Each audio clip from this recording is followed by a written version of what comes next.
नमस्कार दोस्तों, मैं स्मित मिश्रा स्वागत करता हूं एक बार फिर से आप सभी का एमजेटी एजुकेशन में। दोस्तों, रसिया और यूक्रेन क्राइसिस पे अभी तक पिछले 2 दिनों में क्या कुछ हुआ, इसको हम लोग आज की वीडियो में समझेंगे। बहुत सारी बातें हैं, बहुत सारी चीजें आपको बतानी है। प्राइम मिनिस्टर नरेंद्र मोदी जी की व्लादिमीर पुतिन से बात हुई है। पाकिस्तान के जो प्राइम मिनिस्टर हैं इमरान खान, रसिया के व्लादिमीर पुतिन से मिले, इनके ऊपर फाइन भी लगा हुआ है। इन सब चीजों को हम लोग जानेंगे इस एक वीडियो में। पूरा वीडियो आपको एंड तक देखना है। और हाँ, चैनल पर नए आए हो, चैनल को सब्सक्राइब करो, बेल आइकन को प्रेस करो। ऐसे ही बिल्कुल सही और सटीक जानकारी प्रूफ के साथ आपके साथ मैं शेयर करता रहूंगा कम से कम समय में। चलिए बात करते हैं। यहां पर देखिए, रसिया और यूक्रेन का विवाद लगातार बढ़ता जा रहा है। रसिया लगातार अग्रेसिव होता जा रहा है और अटैक करते चला जा रहा है, घेरता चला आया है, पूरा घुस आया है। हर एक सिटीज में अटैक हो रहे हैं। आज दूसरा दिन है, आज उसने अपने अटैक को और ज्यादा तेज कर दिया है। रसिया अपने अटैक को और ज्यादा एग्रेसिव तरीके से अब अटैक शुरू कर दिया है। बहुत सारे सिटीज, बहुत सारे बड़ी बड़ी बिल्डिंग्स पर निशाना साधा जा रहा है। यहाँ पर जो यूक्रेन के जो एनवॉय हैं या कहें दूत है, राजदूत कह सकते हो, तो इन्होंने प्राइम मिनिस्टर नरेंद्र मोदी जी के साथ कल इनसे रिक्वेस्ट किया, काफी रिक्वेस्ट किया। पहले तो बढ़ चढ़ के इन्होंने तारीफ की, उसके बाद रिक्वेस्ट भी कई सारे किए, बहुत ज्यादा इमोशनल हो गए थे। ठीक है, यूक्रेन और भारत का क्या रिश्ता है अभी मैं आपको आगे बताने वाला हूं कि इससे पूर्व में यूक्रेन ने भारत के साथ क्या क्या किया था। देखिए, इन्होंने कहा है, एनडीटीवी का आर्टिकल है, if Modi ji speak to Putin Ukraine envoy amid Russian invasion. इन्होंने कहा कि अगर मोदी जी बात करते हैं पुतिन से तो फिर कुछ हो सकता है, कुछ गुंजाइश है। देखिए इन्होंने एग्जैक्टली क्या कहा है। इन्होंने कहा है, India is a very influential global player. Bharat जो है बहुत ही ज्यादा इन्फ्लुएंशियल ग्लोबल प्लेयर इस समय बन चुका है। We are asking for a strong voice of India. हम इंडिया को एक मजबूत आवाज उठाने के लिए कह रहे हैं। Pointing out situation may get out of control, Mr. Polikha said Prime Minister Narendra Modi is the one of the most powerful respected world leader। Prime minister Narendra Modi ji को इन्होंने कहा है कि ये one of the most powerful और respected global leader हैं। और इन्होंने देखिए अपने भाषण में मोदी जी कहकर के संबोधित किया। मोदी जी मतलब एक प्रकार से इन्होंने भारत के कल्चरल लैंग्वेज में भी यूज किया। इसके अलावा इन्होंने चाणक्य के बारे में भी बात किया कि भारत में जो डेमोक्रेसी है ये बहुत पुराने समय से है, जब यूरोप बना भी नहीं था तब के टाइम से है, चाणक्य के टाइम से है, उन्होंने भारत में शुरू किया था। तो इन्होंने काफ़ी कुछ बातें की और बहुत ही अच्छे से मतलब रिक्वेस्ट किया, काफ़ी इमोशनल भी हो गए थे। और हालांकि भारत जो है, भारत का कभी ये सगा नहीं रहा है, भारत के हमेशा खिलाफ भी खड़ा हुआ है जहां कहीं भी हुआ है, लेकिन भारत ने फिर भी मानवता दिखाई। भारत शाम को व्लादिमीर पुतिन से बात किए, भारतीय प्राइम मिनिस्टर नरेंद्र मोदी जी। इन्होंने, क्योंकि भारत के भी बहुत सारे नागरिक, बहुत सारे छात्र वहां पर फंसे हुए हैं, भारत भी वहां पर लगातार रास्ते निकाल रहा है कि किस तरफ से, किस साइड से अपने स्टूडेंट्स को, अपने जो नागरिक हैं उनको वहां से इवैक्यूएट किया जाए, क्योंकि कई एयरोस्पेस जो है वो बंद हो गए हैं, कई एयरपोर्ट पर कब्जा हो गया है, तो फ्लाइट्स वगैरह बंद है। तो अब बेलारूस के माध्यम से न्यूज आ रही है कि वहां के माध्यम से कुछ गुंजाइश हो सकती है निकालने की।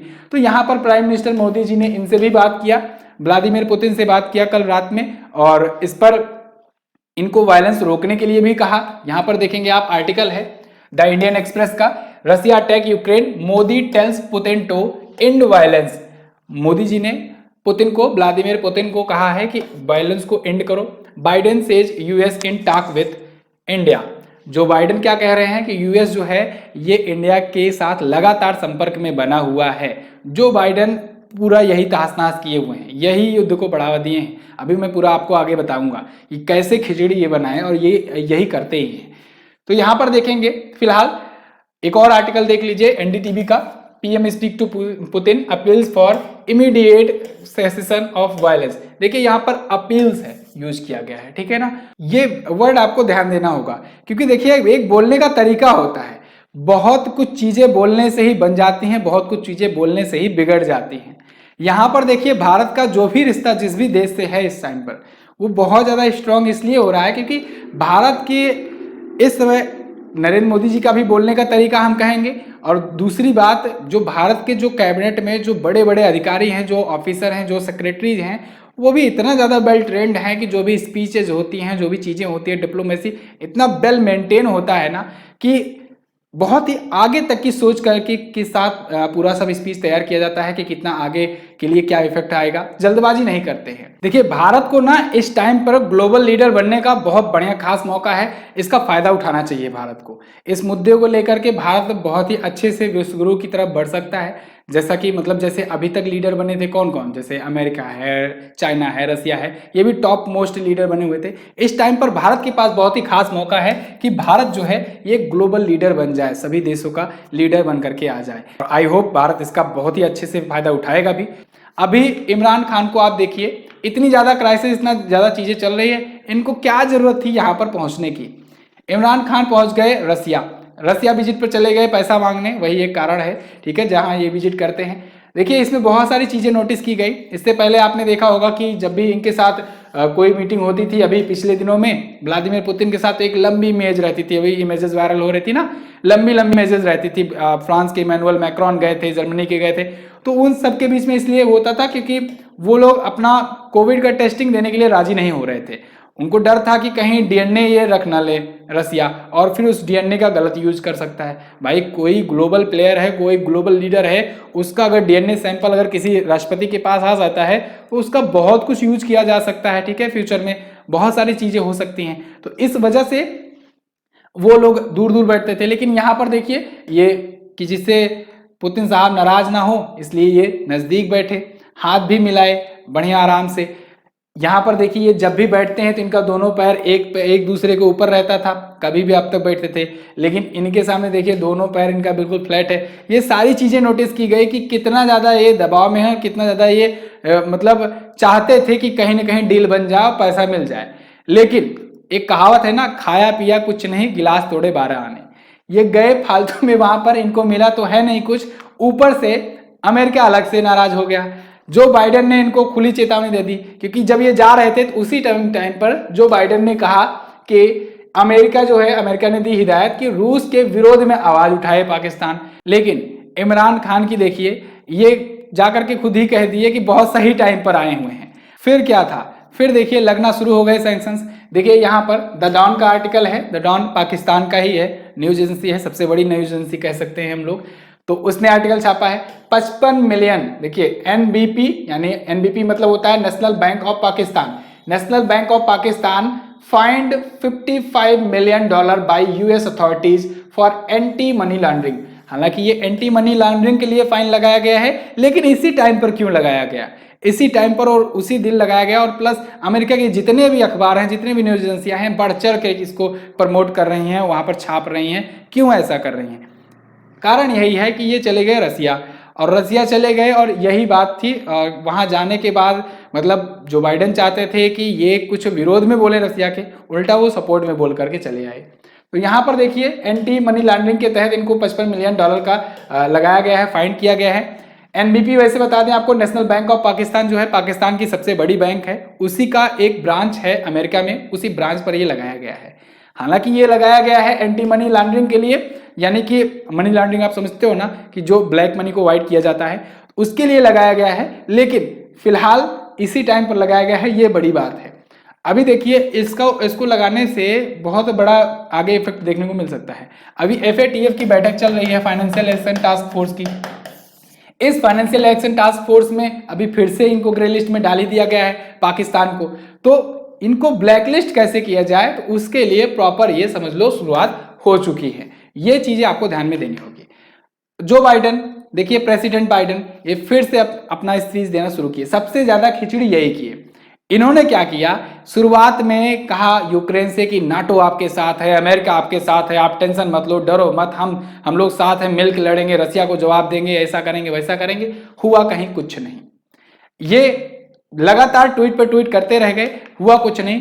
अब ये क्या कह रहे हैं, आज देखिए, आज ये देखिए 25 फरवरी का इनका ट्वीट है, सुबह 2 बजे का, व्हाइट हाउस से।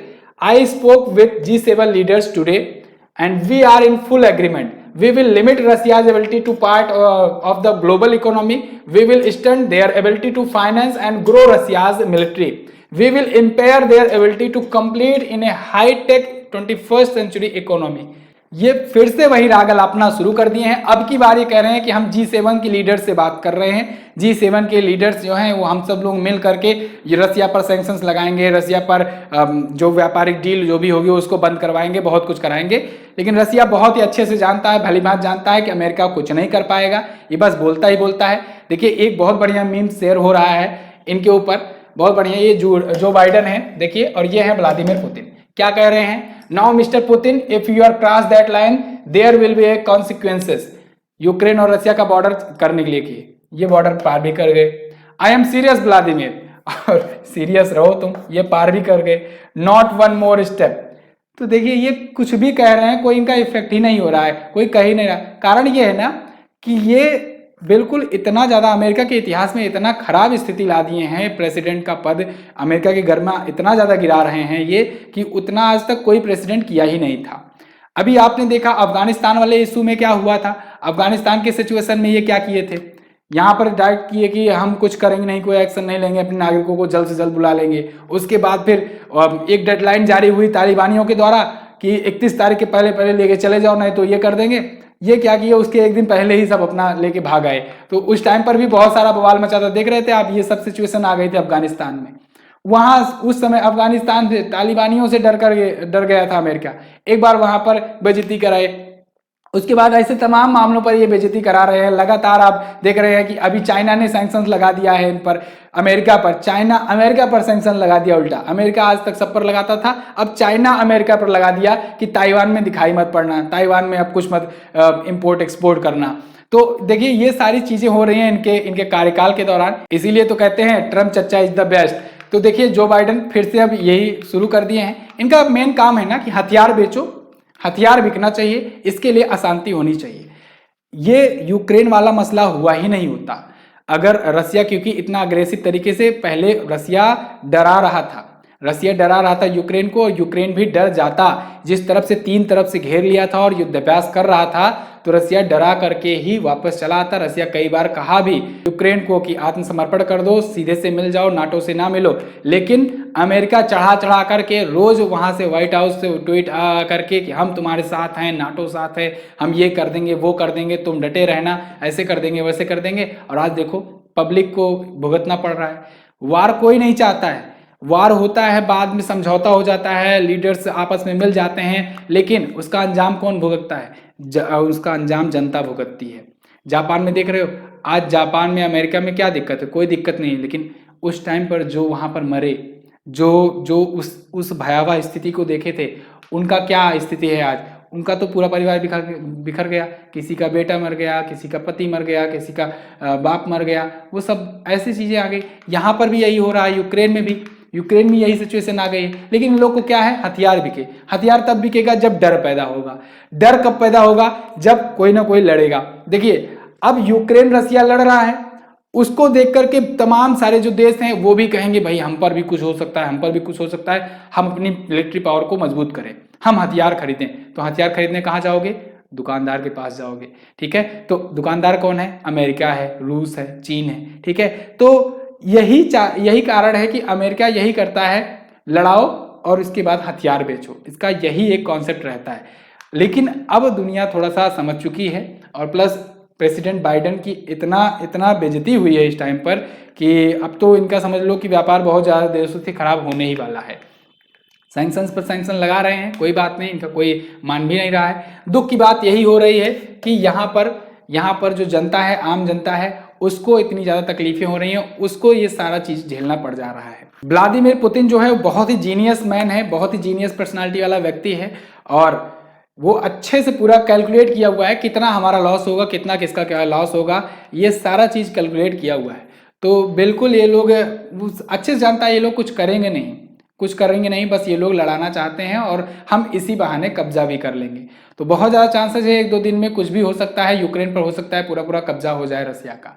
ठीक है, फिलहाल व्लादिमीर पुतिन के बारे में अगर आप जानना चाहते हैं कि कैसे वो जासूस से राष्ट्रपति बने, एक गरीब घर का लड़का कैसे आगे चल करके KGB का जासूस बना और फिर जासूस में रहते रहते कैसे सरकार में आया, सत्ता हासिल किया और कितना दिमाग से वो प्रेसिडेंट पद हासिल किया और 2036 तक अपने आप को प्रेसिडेंट घोषित कर दिया, ये सब चीज़ें अगर जानना चाहते हैं तो यहाँ कार्ड बनकर आ रहा रहा होगा, आप उस पर क्लिक कीजिए, बायोग्राफी देखिए, अभी कल ही मैंने अपलोड की हुई है व्लादिमीर पुतिन पर।